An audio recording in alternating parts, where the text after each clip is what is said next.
Kajian tempatan atau timbalannya menjawab. 3 minit. Terima kasih Yang di-Pertua dan juga terima kasih kepada ahli yang berhormat daripada Lembah Pantai dan atas kepedulian dan perhatian beliau terhadap perancangan projek perumahan rakyat yang berada di bawah kawal seliaan Kementerian Perumahan dan Kerajaan Tempatan.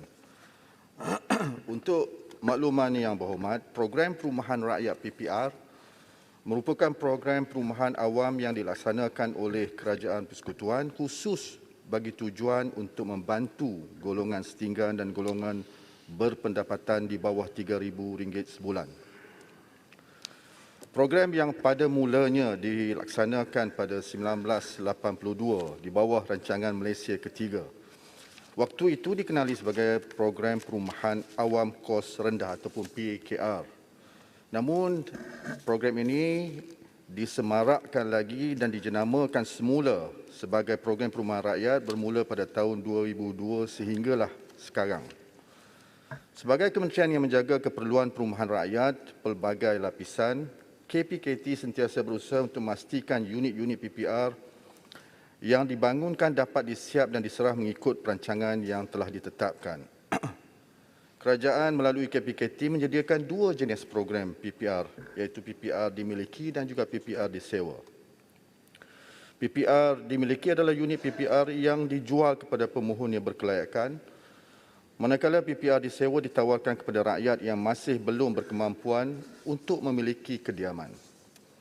Sejak diperkenalkan pada tahun 1982 dan kemudiannya pada 2002 dengan jenama PPR, sebanyak 154 projek PPR yang disewa maupun dimiliki telah siap dibina yang menyediakan sejumlah 97,146 unit rumah.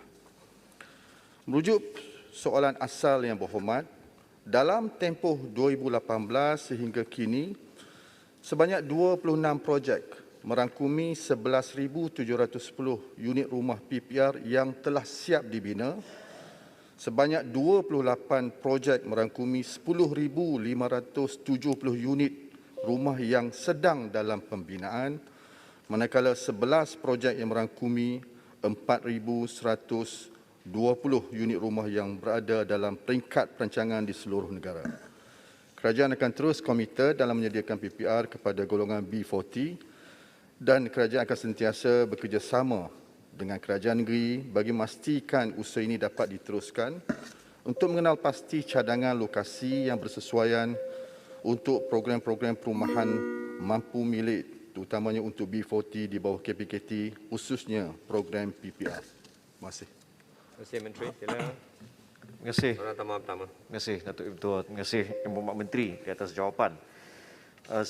Saya ucapkan terima kasih di atas perincian yang telah diberikan. Salah satu daripada masalah yang kita lihat, terutama bila ada dasar setengah daripada unit-unit rumah ini disewa dan setengah dimiliki, ialah isu maintenance ataupun penyelenggaraan. Dan timbul masalah bila dalam satu bangunan contohnya, sekiranya ada, dia jadi macam patchwork dengan izin ya. Apakah dasar kerajaan ke hadapan, terutama bila mengambil kira banyak daripada bangunan-bangunan yang lebih daripada 20 tahun, 30 tahun keadaannya agak tidak begitu baik dan mungkin ada perancangan untuk dibangunkan semula. Jadi pohon penjelasan tentang isu patchwork antara yang dimiliki dan yang disewa serta perancangan untuk pembangunan semula. Terima kasih.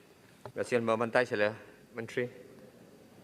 Terima kasih banyak Yang Berhormat. Memang salah satu daripada the challenge, cabaran yang dihadapi oleh KPKT adalah soal penyelenggaraan.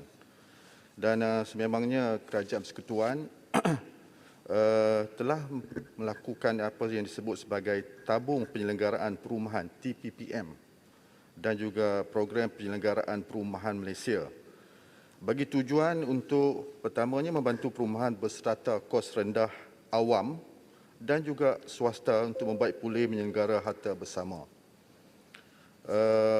Soalan yang ditanya oleh Yang Berhormat Lembah Pantai tadi, ini adalah soalan yang menyentuh tentang soal penyelenggaraan.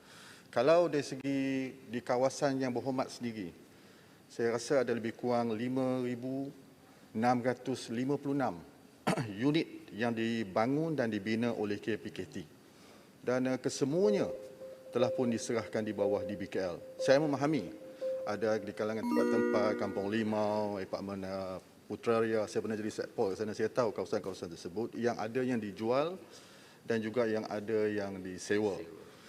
Dan tapi dalam soal penyelenggaraan yang di bawah TPPM ini, ia tidak memilih. Kalau kita turun, maka kita akan lihat kata keperluan-keperluan untuk mewajahkan semula dari segi nak cat, dari segi pembaikan, dari segi bumbung dan sebagainya untuk dilakukan. Cuma saya nak maklumkan sekarang lagi kita ada cabaran juga. Kita ada sekitar 3,519 skim perumahan yang lama-lama, yang tak ada JMB, yang tak ada MC. Yang dahulunya kalau ingat Muhammad, dia 450 kaki persegi yang dibina kadang-kadang sebelum lagi daripada akta pemilikan strata diperkenalkan.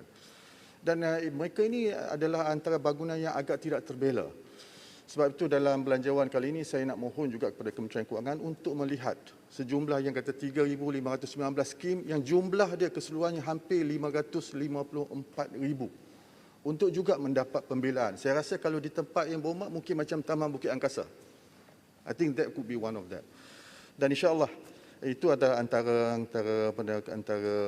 hala tuju yang akan diambil oleh kementerian untuk pastikan bahawa kediaman-kediaman yang disediakan oleh kerajaan bukan hanya mampu dimiliki dan mampu didiami tapi mempunyai tahap daya huni yang tinggi.